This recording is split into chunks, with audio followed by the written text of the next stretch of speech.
Drum nerds, drum nerdesses, here we are. Take number 2. Like, subscribe, join the drum nerd family. You weren't going to be seeing this video today, but the video I did of X Japan was denied. You know, heavily blocked. So I'm in dispute right now. But the YouTube just went, no, you can't have it. So, I don't know. Hopefully you're even able to see this. So, right. It's been a hot minute since we've looked at Kai and Wintersun anyway, so I'm quite gassed to get into this. And this is a live rehearsal, so let's hope this doesn't get blocked. I'm not trying to steal their stuff, YouTube. I'm just trying to make people aware of the greatness.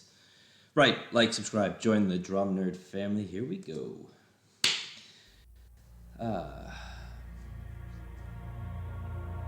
Pause. Just so I don't get copyrighted. Maybe I'm gonna pause. That was a joke, by the way, but maybe I should genuinely pause every. Oh, it's a gorgeous tone. Every couple seconds. That is a gorgeous tone. I don't.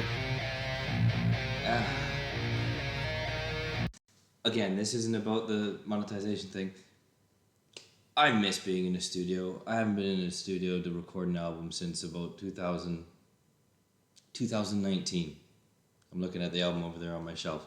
2019 was the last time I was in a studio.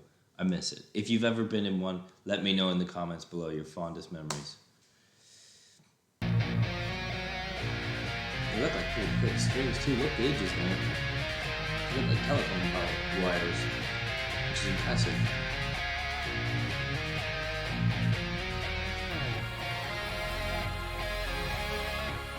Something's about to go down. Kai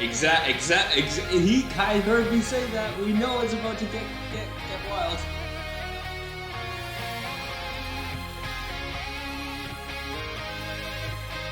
Again, I know it says live rehearsal, but I'm really saying that this is a take. And maybe that's the point of it all, but yeah. When you rehearse at the level at which most people peak at performance of excellence, you're doing something.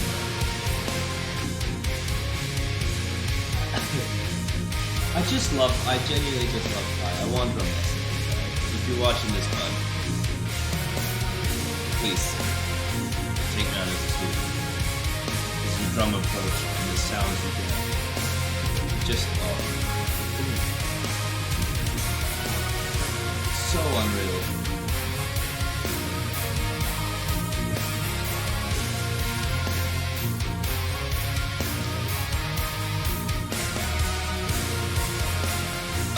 Just laying into that china. It's just, I've been going through a funk. We all go through funks about wanting to even stare the drums in the face, and I never thought I'd say that, you know, but this is making it all turn around. He just makes me want to play.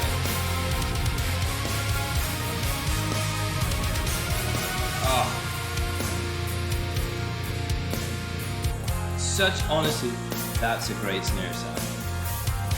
It sounds, I won't pause it, but it sounds like the snare that the guy gets from Ginger. Crisp, deep.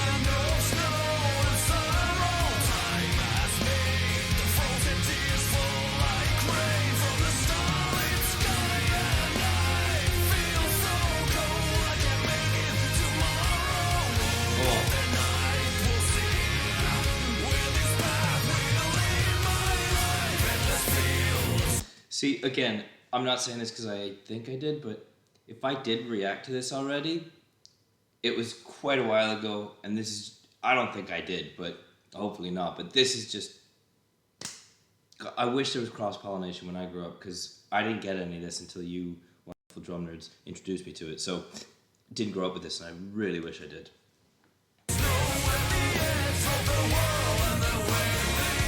Nice auxiliary kind of stack. I mean, I don't know if that's not that or stack.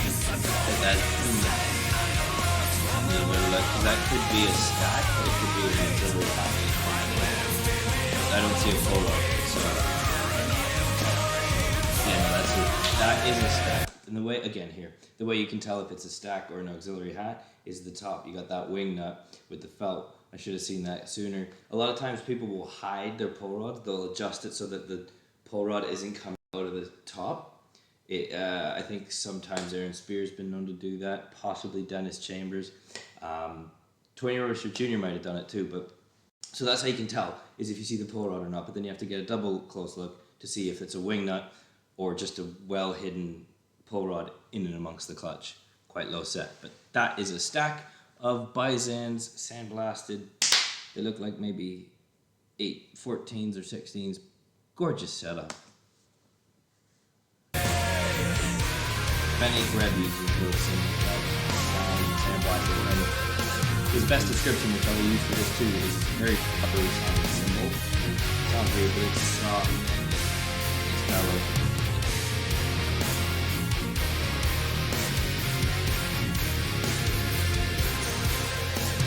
Oh, that floor tom sound. Oh, that was great. Oh, a bit of a flam between the bass and the snare. That's a bit tasty.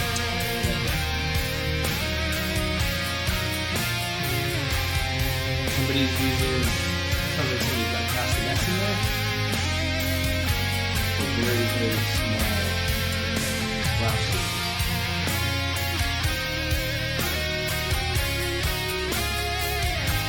Are those castanets? Comment below if you know what those are. They sound like they oh, that was a gorgeous slam. Just a power. Here. Okay. Hello. Calm down. I want that again.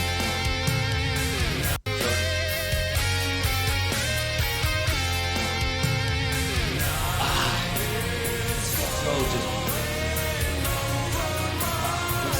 understated but perfectly descriptive of what that transition chord is supposed to be. I like that overhead too. That overhead sound. Again, I'm not as well versed in the mic world, but tell me if that's a compression mic. That's a world I don't know enough about and I want to learn more about. But you often find audio engineers come from a previous life of being a drummer, right? It's strange that. Yeah, it didn't look like a ribbon mic, which you often find above, but it could be just a room mic, really, something like that. Or maybe it's for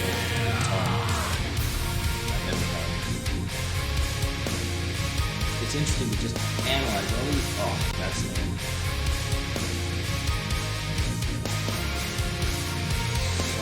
Perfect. But to see why they choose what they choose and how everything fits.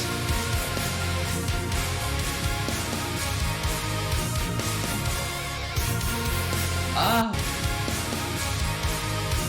Break.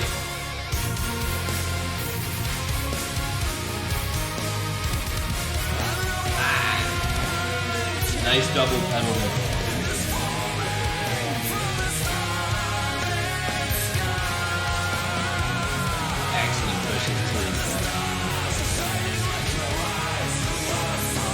See, that is, I always envisioned personally, again, first of all, what's your optimal drum setup? But when I was growing up, it was like, if I could have a ride here and a crash, because you get the standard crash here, and then a crash there, so you could do what Kai just did and go, ba, ba, ba, or ba, ba, ba, ba, ba, ba. Just that double crash, two different sizes. You can have them the same if you want, but I'm more of a fan of the kind of 17, 18. Those were mine. I'm a 17, 18, one of those being a projection crash, but just to push. And so he's got that ability to express himself differently than you might if you only have one crash. And what's interesting is if you get too many little pie dishes, as you might say, people have a tendency to just play with them. He's perfectly controlled. It's just mastery of it.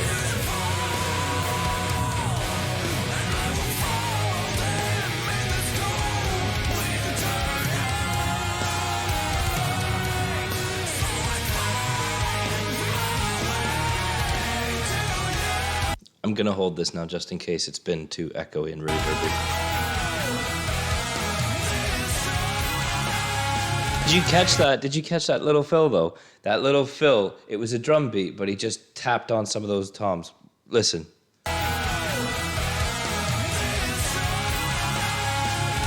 Wouldn't have ever picked it out. Gorgeous.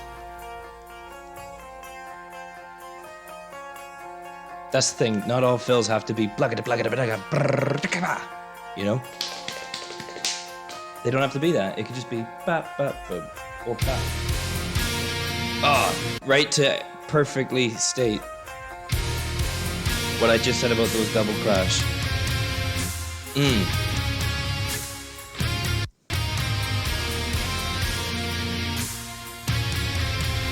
And those toms sound so fat and warm. Like his growl there.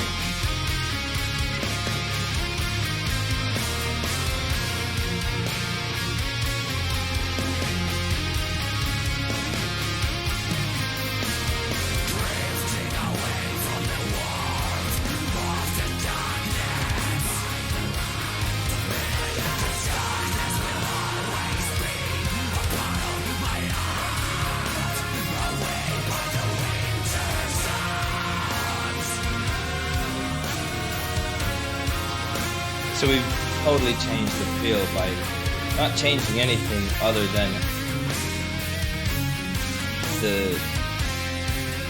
I guess it would be the subdivision of the notes being used on that right hand. You know, 1, 2, 3, 4, quarter notes, just holding down quarters. Because then before it was on a bit of an 8, if I'm not mistaken. But it just shifts.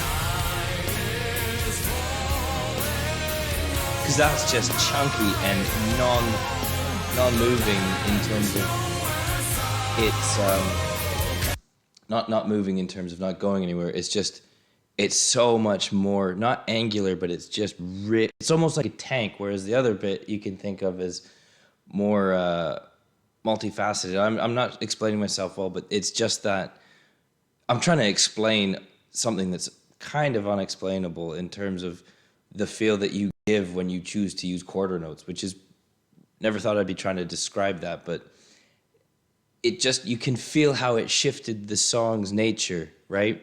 And it's so simple by just stripping that note value back.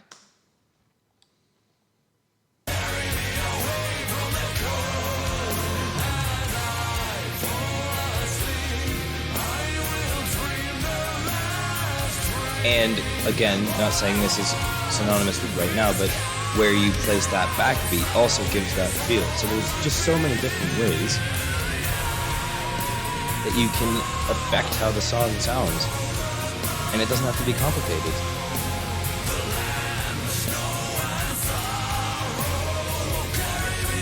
Genuinely. See, you felt that speed there. You see, you felt that speed because he subdivided. I want to say went to 16ths. But even that could have just been 8s. Again, I might get ripped a new one for not knowing off the fly 8s and 16ths in random fills, but, and I don't mind, but, because I genuinely think he used a few different notes there. Yeah.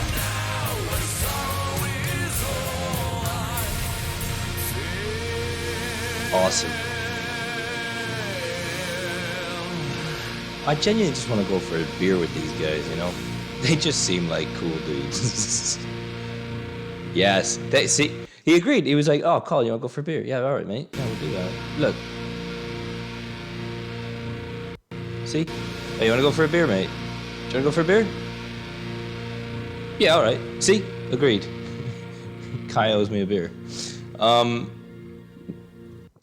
And that kind of reverb on the guitar at the end, just letting those strings